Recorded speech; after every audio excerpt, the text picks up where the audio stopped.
BJD विधायक Debashish Samantaray viral video को नहीं जोर धरिला राजनीति। गोटे पटे कांग्रेस बीजेपी देवाशीष को घेरी अंपटे कांग्रेस सांबादिक सम्मिलन करी देवाशीष को गिरफ दाबी करने सहित बीजेडी बहिष्कार अंपटे बीजेडी मुखपात्र प्रताप देव कहते देवाशीष सामंतराय क्षमा प्रार्थना कर सारी नहीं राजनीति करा न जाऊ कौन हेबो कौन नहीं हेबो ता दलर सुप्रीम निष्पत्ति नेब बोली प्रताप देव कहते सेपटे शहीद को दादा चैतन्य बेहरा गणमाध्यम रे देवाशीष को सपक्ष में सफेई रखिंट धक्का नुहे बरं देवाशीष सेठारे तांकू तले बसवा कहते बोली से कहते पूर्व यही वीडियो पाकिस्तान गणमाध्यम ता सहित विभिन्न जातीय गणमाध्यम प्रसारित होता या देवाशीष पूर्व क्षमा प्रार्थना कर सारी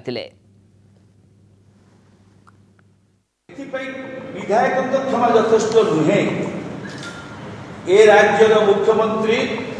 जे निजक श्रेष्ठ मुख्यमंत्री बोली कहते ओडिशार स्वार्थ ओडिशार अस्मिता ओडिशार स्वाभिमान ओडिशार संस्कृति को पाइकी तांको भारतवासी आगरे मीडिया माध्यम प्रेस डाकिकी क्षमा मांगा पड़ो एवं जो अपकर्म जाकर विधायक करिसंती तांको तुरंत दल बहिष्कार करेंगे नहेले समस्त राज्यवासी समस्त देशवासी जानवे जे ओडिशा भली एक राज्य में यहीपरी एक संवेदनशील व्यवस्था भितर यहीपरी एक अभद्र शासन अशालीन शासन व्यवस्था चली जो घटना घटी से अलरेडी क्षमा प्रार्थना कर दुख प्रकाश कर जेहेतु इलेक्शन माहौल अच्छी कांग्रेस दल तरफ अतिरिक्त कर प्रेस कॉन्फ्रेंस करा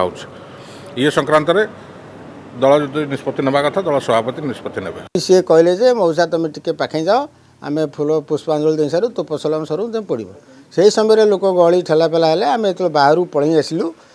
तापर मत डाकिले मत छाड़े मुझे मुझे गला बेलू देवाशीष बाबू मो बामपटे थे मुझे आगपटे बुलिक आसला बेलू से मत कहले मौसा ये बसी था लोक कहते कहीं तुम ये कर तेणुक तुम से बाबद किसी आक्षेप करतु नहीं देवाशीष बाबू भारी भल किंतु सम्मान्य लोक सी किंतु कथा को नहीं तो विभिन्न प्रकार राजनीति प्रसंग कर भूल।